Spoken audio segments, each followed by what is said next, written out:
Mundakayam bypass റോഡിൽ വെള്ളനാടി കവലയ്ക്ക് സമീപം പൈങ്ങനാത്തോടിന് കുറുകിയുള്ള പാലത്തോട് ചേർന്നാണ് മാലിന്യ നിക്ഷേപം വ്യാപകമായിരിക്കുന്നത്.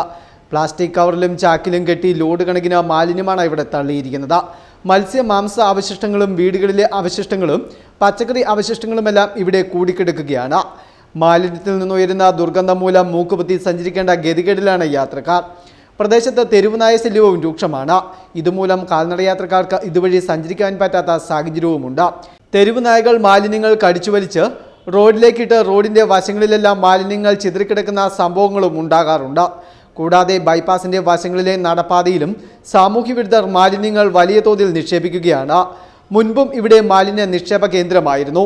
തുടർന്ന് മുണ്ടക്കയം പഞ്ചായത്തിന്റെ നേതൃത്വത്തിൽ മാലിന്യം നീക്കം ചെയ്യുകയും മാലിന്യ നിക്ഷേപം തടയുവാൻ റോഡിന്റെ വശത്ത് ക്യാമറ സ്ഥാപിക്കുകയും ചെയ്തിരുന്നു.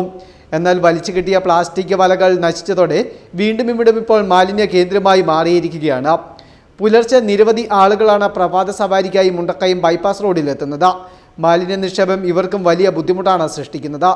മഴ പെയ്യുന്നതോടുകൂടി കെട്ടിക്കിടക്കുന്ന മാലിന്യങ്ങൾ പൈങ്ങനാത്തോട്ടിലേക്കും സമീപത്തെ മണിമലയാറ്റിലേക്കും എത്തും. ഇത് ഗുരുതര മലിനീകരണത്തിനും വഴിവെക്കുന്നുണ്ട്. മുൻപ് പൊതുനിരത്തിൽ മാലിന്യം നിക്ഷേപിക്കുന്നവരെ കണ്ടെത്തി പഞ്ചായത്ത് പിഴ ഈടാക്കിയിരുന്നു. സമാനമായ രീതിയിൽ ഇവിടെയും മാലിന്യം നിക്ഷേപിക്കുന്നവർക്കെതിരെ കർശന നടപടി സ്വീകരിക്കുന്നതിനോടൊപ്പം മേഖലയിലെ മാലിന്യ നിക്ഷേപം തടയുന്നതിനുള്ള സുരക്ഷാ ക്രമീകരണങ്ങളും ഒരുക്കണമെന്ന ആവശ്യമാണ് ശക്തമാകുന്നത്.